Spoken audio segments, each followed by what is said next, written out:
Girl returns from death with a horrifying message from Jesus.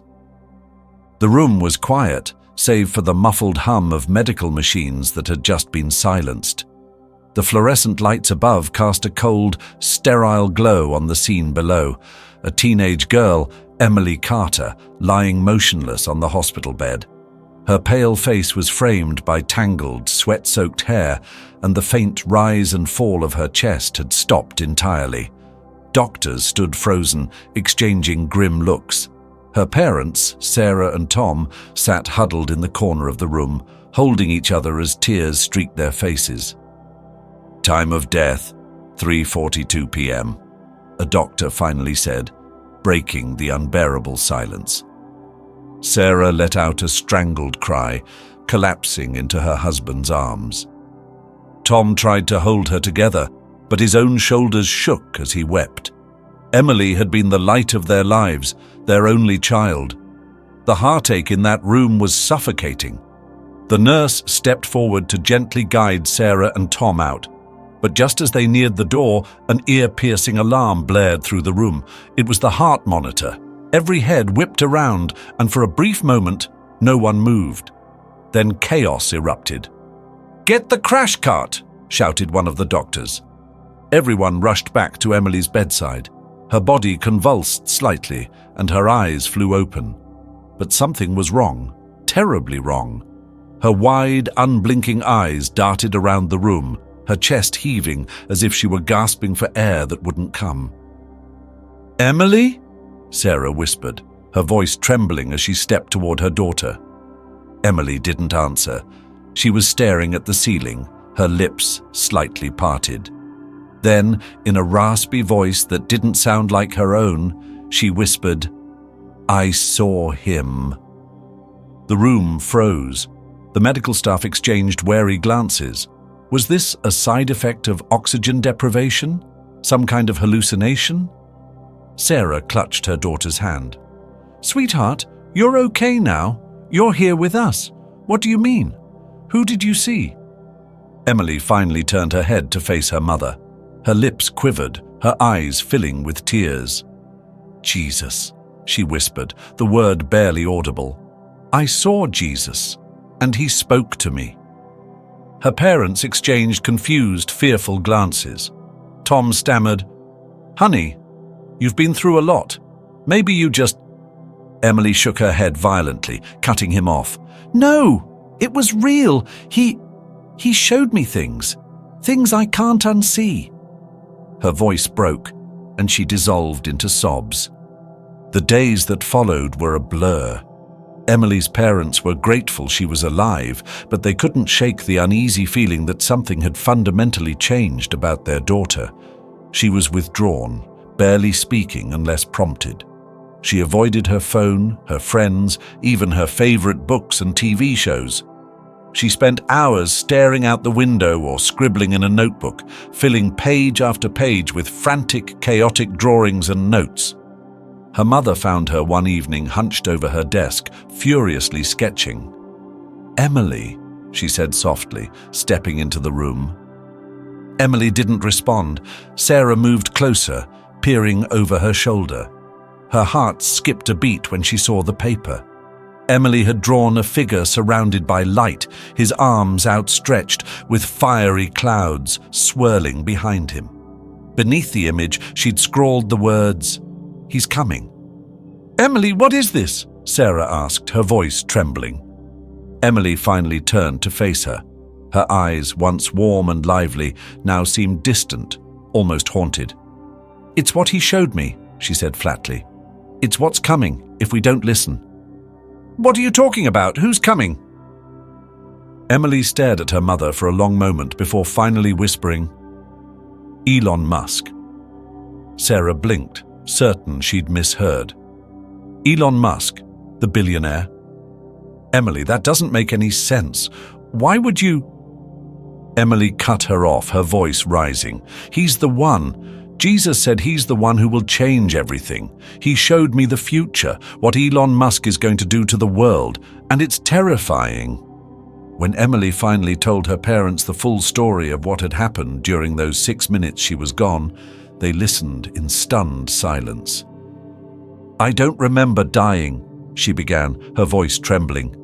"I just remember waking up somewhere else. At first it was beautiful, a bright, golden light, so warm and peaceful. I thought I was in heaven." Her eyes filled with tears as she continued. "Then everything changed. The light started to dim and I felt myself falling. I landed in this place that was wrong. Dark. Hot. The air felt heavy and I could hear people screaming, but I couldn't see them. It was like I was on the edge of hell." Tom, ever the skeptic, cleared his throat. "Honey, you were unconscious. Maybe it was just a dream." "It wasn't a dream," Emily snapped, her voice cracking. "I saw Jesus. He was standing in front of me, in the middle of all that darkness. His face. It wasn't what I expected. He wasn't smiling or calm. He looked sad, angry." "Angry at what?"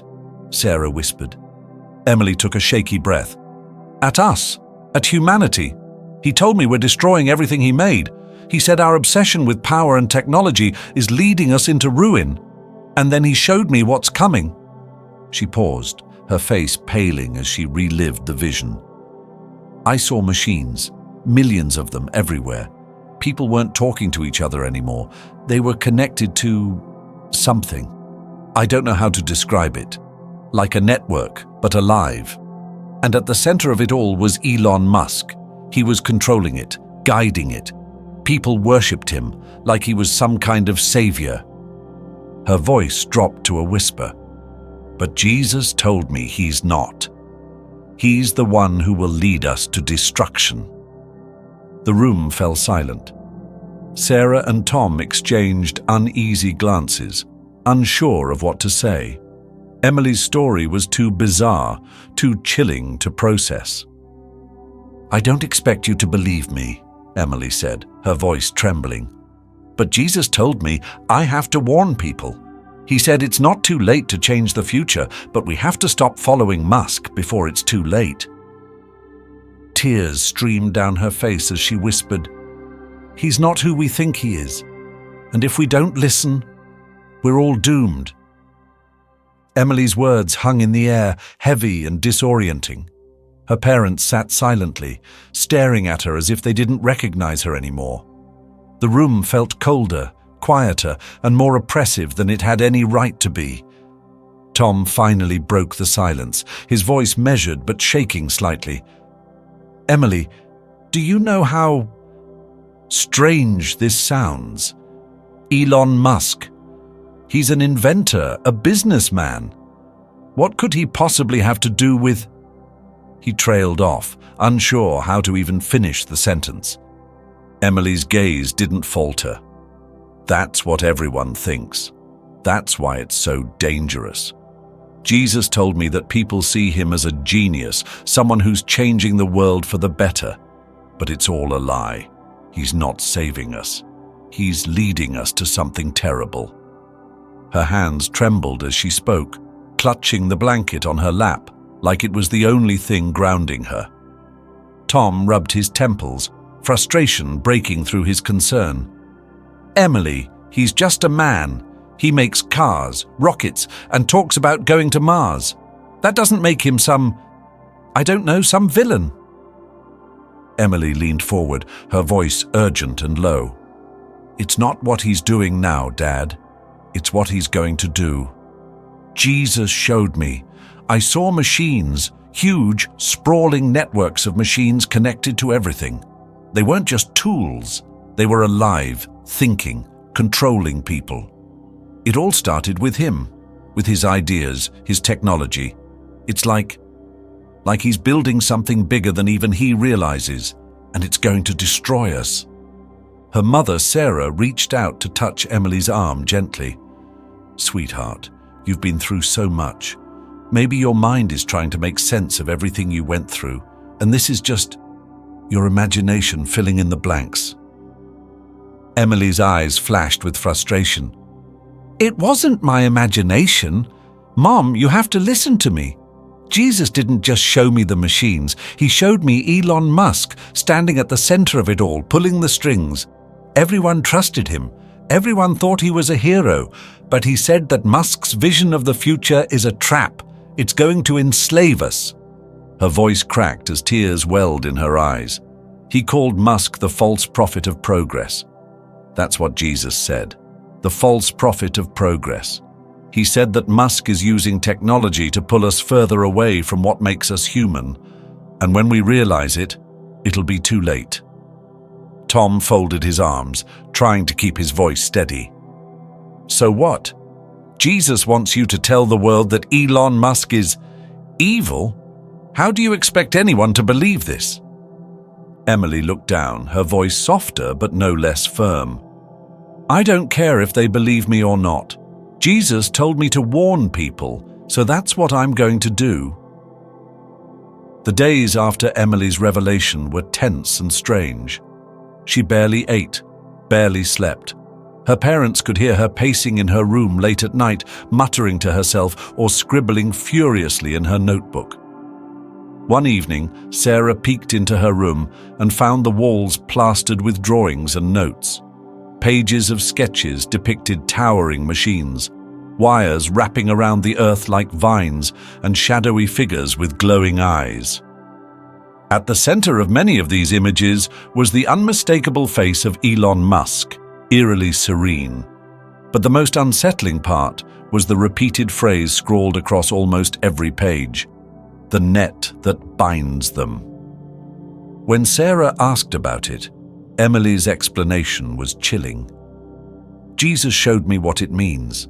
It's not just the internet or social media, it's everything. AI, Neuralink, all the things Musk is working on.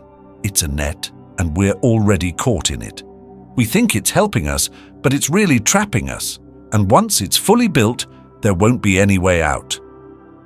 Tom, increasingly concerned for Emily's mental state, tried to get her to see a counselor, but she refused. I'm not crazy, she insisted. I wish I were, but I'm not. This is real. It's happening, and we're running out of time to stop it. Her parents didn't know what to do. They didn't want to dismiss her outright. After all, she had been dead for 6 minutes. The doctors themselves had called her recovery miraculous.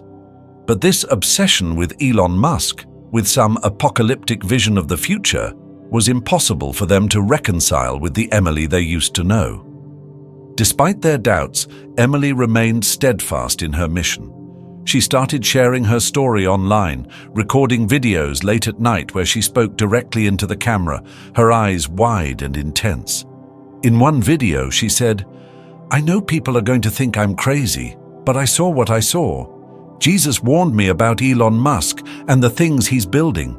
He told me to speak out, and I'm not going to stay quiet just because it makes people uncomfortable. The videos quickly went viral.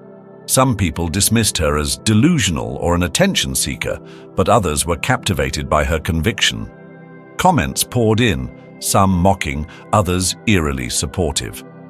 What if she's right? One commenter wrote, Elon Musk is literally trying to put chips in people's brains. Maybe we should be more worried about this. Another added, the Bible talks about false prophets.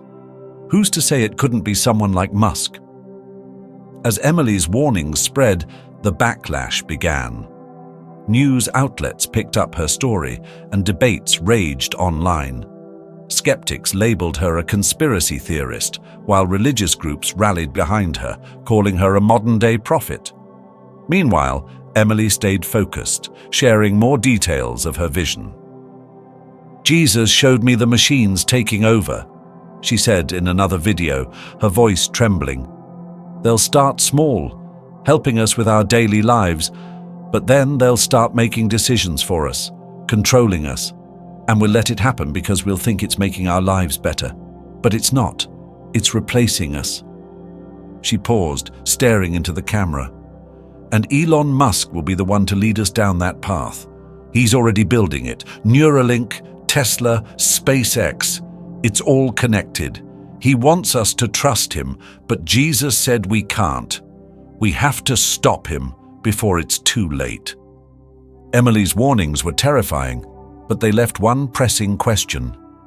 Was this truly a vision from beyond, or the fractured imagination of a girl who had been through too much? The world wasn't sure, and Emily wasn't waiting for an answer. She was determined to keep spreading her message, no matter the cost. Emily's story began to spread far beyond what anyone in her small town could have imagined. What started as a single video shared on social media snowballed into something much larger.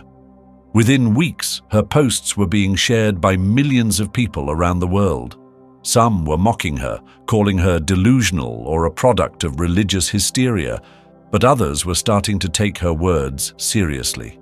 They saw her sincerity, her fear, and the passion in her voice. She wasn't trying to profit off her claims. There were no ads, no sponsorships, no merchandise. She was just a teenage girl speaking her truth, and for some, that made it all the more chilling. Her most watched video was one where she detailed the part of her vision that haunted her the most. She described a scene where humanity had become fully integrated with the machines Musk was building. People didn't even realize what had happened to them, she said, her voice shaking as she sat in the dim light of her bedroom, her face lit only by the glow of her computer screen. At first, they thought it was making their lives easier.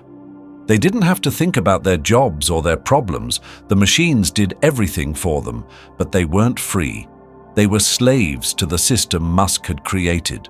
And it wasn't just their actions that were controlled. It was their minds, their thoughts, their emotions. The machines decided everything for them. She paused, her eyes welling with tears. Jesus showed me how it ends. The world becomes a place where no one is truly alive anymore. People are just empty. They don't dream. They don't feel. They don't love. They're just part of the network. The video went viral, amassing tens of millions of views in just days. It was featured in news articles, debated on talk shows, and dissected by countless YouTubers and podcasters. People couldn't stop talking about her claim that Elon Musk was at the center of it all. Some dismissed her outright, calling her a conspiracy theorist with a flair for the dramatic. Others pointed to Musk's real-life projects, Neuralink, AI development, and his ambitions for global control of technology, and argued that her warnings deserved more attention than they were getting. The media frenzy reached a fever pitch when Emily appeared on a popular late-night talk show. She sat across from the charismatic host, her small frame dwarfed by the imposing set. She looked nervous, fidgeting with the hem of her sweater, but when the cameras started rolling, her voice was steady. The host leaned forward, a mix of curiosity and skepticism on his face. "Emily, let me ask you this. Why Elon Musk? There are plenty of powerful people in tech. Why did Jesus single him out?" Emily hesitated, her eyes darting toward the audience before returning to the host. "Because he's the one who has the power to make it happen. Jesus didn't say Musk was evil. He said Musk doesn't fully understand what he's doing. He thinks he's helping humanity, but the things he's creating will take on a life of their own. They'll become bigger than him, bigger than all of us." The audience was silent. Even the host seemed taken aback by her conviction. "But don't you think technology has done a lot of good?" he asked. "I mean, look at Tesla's work on renewable energy, or how Neuralink could help people with disabilities. Aren't those good things?" Emily's expression hardened. "That's how it starts," she said. "It always starts with good intentions. Jesus showed me how people will accept it because they think it's helping them. But they won't see the danger until it's too late. By then, they'll be too dependent on the technology to fight back." Her words sent ripples through the audience, and the clip of her interview quickly became a trending topic online. People were either praising her bravery or ridiculing her warnings, but no one could ignore her. Elon Musk himself even addressed the controversy during a press conference. laughing it off with a quip about being flattered that someone thought he was important enough to be part of a divine prophecy. "I think it's great," he joked, his trademark smirk on full display. "I mean, if Jesus really has a problem with me, I'd be happy to sit down and talk it out." But Emily wasn't laughing. She watched the clip of Musk's response and felt a chill run down her spine. His casual dismissal of her warning only made her more certain that he was blind to the consequences of his actions. "He doesn't see it," she told her parents later that night. "He doesn't realize what he's building. That's why Jesus sent me this vision, because someone has to warn him before it's too late." Her parents were struggling to keep up with the whirlwind their lives had become. Strangers were showing up at their house, some of them supportive, others angry or hostile. Her father, ever the skeptic, tried to shield her from the chaos, while her mother grew increasingly concerned for Emily's emotional well-being. But Emily was unshakable. She spent hours every day speaking to anyone who would listen. Podcasters, YouTubers, journalists, even small-town church groups. She knew she was risking everything, but she didn't care. She had a mission, and she wasn't going to stop. One night she posted a video that was unlike anything she'd shared before. Sitting alone in her room, her face pale and her voice raw, she made a desperate plea. "I don't know how much longer people are going to listen to me," she said, her hands clasped tightly in front of her. "But if you're watching this, I'm begging you, don't let yourself become part of the net. Don't let them put those machines inside you. Don't let Elon Musk or anyone else convince you that you need them to live a better life. Jesus showed me what's coming, and it's not a better life. It's not life at all." Her voice cracked as tears streamed down her face. "Please, for the sake of your soul, for the sake of the people you love, don't let this happen." The video went viral overnight, sparking a wave of protests against Neuralink and other advanced AI technologies. People began demanding greater oversight of Musk's projects, calling for limits on the development of AI and brain-computer interfaces. But Emily knew it wouldn't be enough. The momentum behind Musk's vision was too strong, and the world was too enamored with the promise of progress to see the danger. Still, she refused to give up. She kept speaking out, kept warning anyone who would listen, even as the backlash against her grew more intense. She didn't care about the insults, the threats, or the doubts. She knew what she'd seen, and she knew she had to keep fighting. Because in the end, it wasn't about whether people believed her. It was about giving them a chance to make the right choice before it was too late. The world seemed to split into two camps as Emily's warnings continued to ripple outward.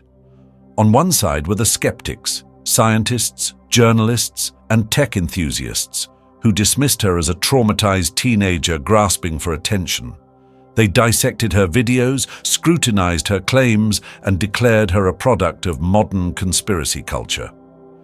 "She's just a kid who went through something terrifying," said one psychologist on a morning news show. "Her mind created a narrative to cope with what happened. That doesn't make it real." But on the other side were her believers. They were a mix of devout Christians, anti-technology activists, and ordinary people who felt something unsettling about the direction the world was heading.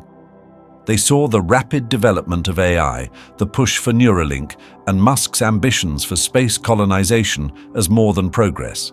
They saw it as a dangerous shift in humanity's priorities. Some even began referring to Emily as a prophet, sharing her warnings in online forums, churches, and protests. Her name became a rallying cry for those who feared what the future might hold. Emily herself was overwhelmed by the polarization. She hadn't asked to become a symbol, and she certainly hadn't expected the level of scrutiny her story would attract. People picked apart everything about her, her family's background, her medical history, even her old social media posts. Strangers showed up at her house, some leaving flowers and letters of support, others shouting insults and accusations. Her father, Tom, was growing increasingly frustrated with the chaos. "This is getting out of hand, Emily," he said one evening after another group of protesters had gathered outside their home. "You're a kid. You shouldn't have to deal with this. Just stop making videos for a while. Let this blow over." Emily stared at him, her expression unreadable. "I can't," she said quietly. "Jesus didn't tell me to stop when it got hard. He told me to warn people, no matter what." Tom threw up his hands. "And what has it gotten you? Strangers camped out in front of our house, people calling you crazy on the news. You think this is what Jesus wanted?" Emily's voice sharpened. "It's not about what I want, Dad. It's about what's coming. I can't just pretend it didn't happen." Her mother, Sarah, stepped in, her tone softer but no less concerned. "We're not saying you should pretend it didn't happen, sweetheart, but maybe you need to take a step back. You're under so much pressure, and I'm worried about you." Emily shook her head. "I'm fine. This isn't about me. It's about everyone. I saw what's going to happen, and I can't just sit back and watch it unfold."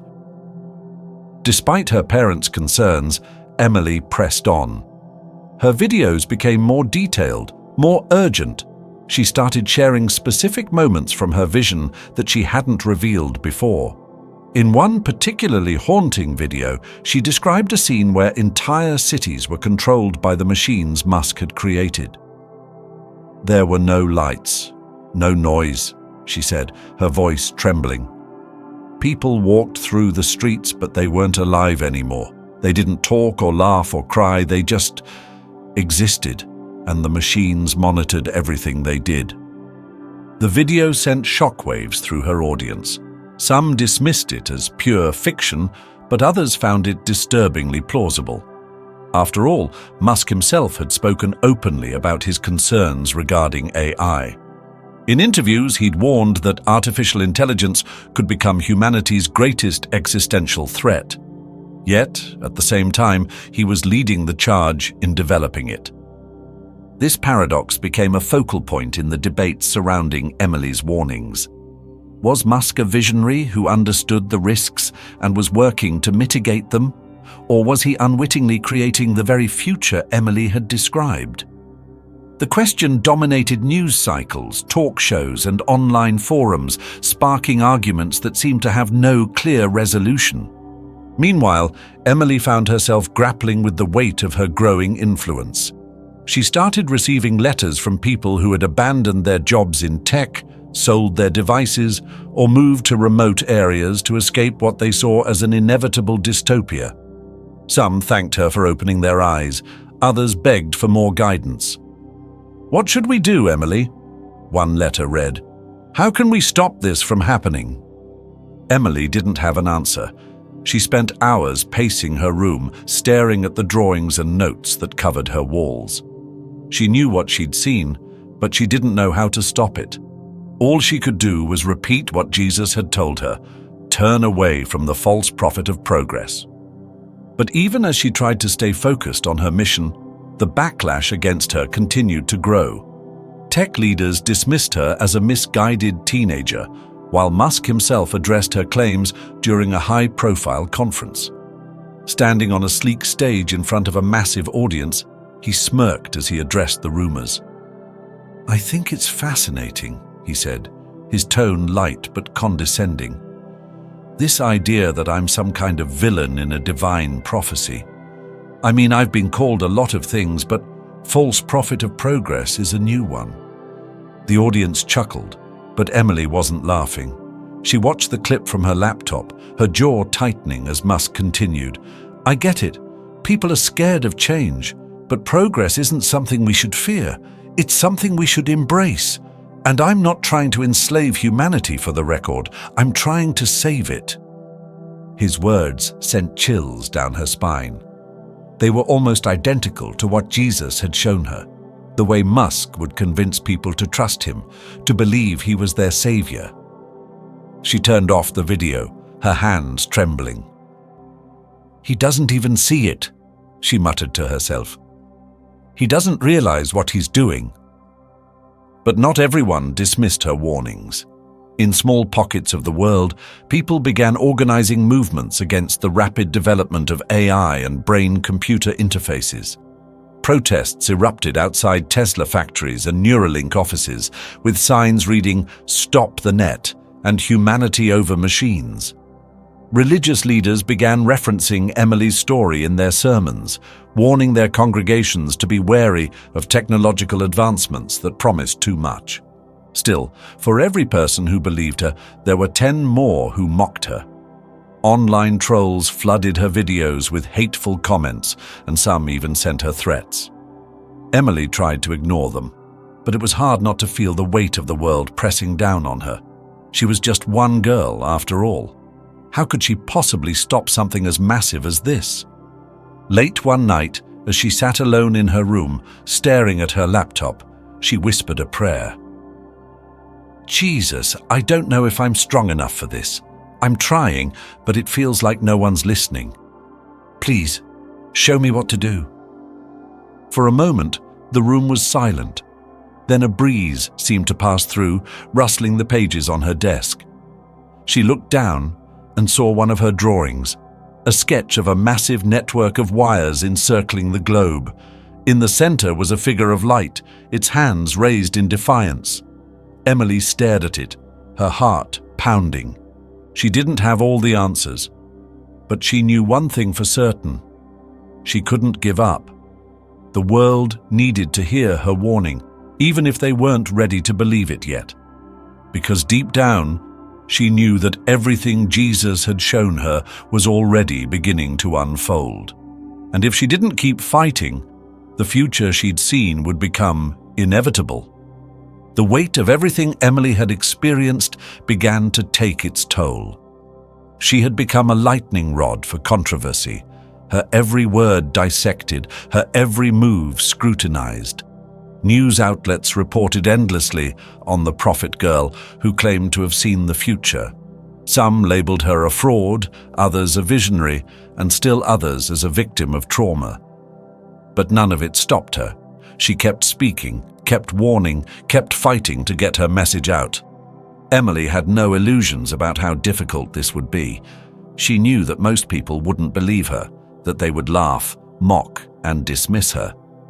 But she also knew there were people out there who felt the same unease she had, who saw the same warning signs in the world around them.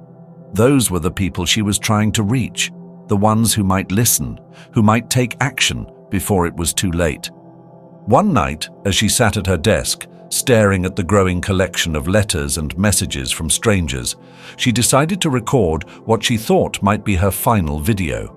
She set up her camera, her face pale and serious in the soft light of her room, and pressed record. For a long moment, she said nothing, staring directly into the lens as if she were looking into the eyes of every person who might watch. "By now, you've probably heard my story," she began, her voice calm but filled with emotion. "You know about my vision, about what Jesus showed me. You've heard me talk about Elon Musk and the future he's building, the machines, the networks, the way humanity will lose itself if we're not careful. I know some of you think I'm crazy, and maybe I would too if I were in your position, but I need you to hear me out, just one more time." She paused, her hands gripping the edges of her desk. "This isn't just about Elon Musk. It's about all of us. It's about the choices we're making every day, the way we're handing over more and more control to technology without stopping to think about the consequences. It's about how easily we've come to trust people and companies that promise us convenience and progress, without asking ourselves what we're giving up in return." Her voice cracked, and she took a deep breath to steady herself. "Jesus didn't show me this vision so I could scare you. He showed it to me because he believes in us. He believes we still have a chance to turn things around, to remember who we are and what really matters. But that chance won't last forever. The future isn't set in stone, but it's moving fast, and if we don't act now, we might not get another opportunity." Emily leaned closer to the camera, her eyes blazing with intensity. This isn't about rejecting technology or living in fear. It's about asking questions. It's about thinking critically about where we're heading and making sure that the people shaping our future are doing it for the right reasons. It's about protecting what makes us human, our hearts, our minds, our souls. Her voice softened, and she looked down for a moment before meeting the camera again. I know I'm just one person. I know I can't do this alone. But if my story has made even one of you stop and think, then maybe it was worth it. And if you believe even a little bit that what I'm saying could be true, then I need you to share this message. Talk to your friends, your family, your communities. Start asking the hard questions. Because together we can make a difference. Together we can choose a different path. She reached out to stop the recording, then hesitated, her hand hovering over the button. And for those of you who are still listening, thank you. Thank you for giving me a chance. If you want to hear more, if you want to be part of this fight, then stay with me. Join this movement, stay informed, and help spread awareness. With that, she clicked the button, ending the recording. She sat back, her heart pounding, unsure if she had said enough, unsure if she had done enough. But deep down, she knew she couldn't stop now. The fight was far from over, and she was determined to see it through to the end. And somewhere, as her words reached more and more people, a spark was lit. A spark that had the potential to grow into something much larger. It wasn't about one girl or one warning. It was about a choice, a future, and the belief that humanity could rise to the challenge. The question now was whether they would.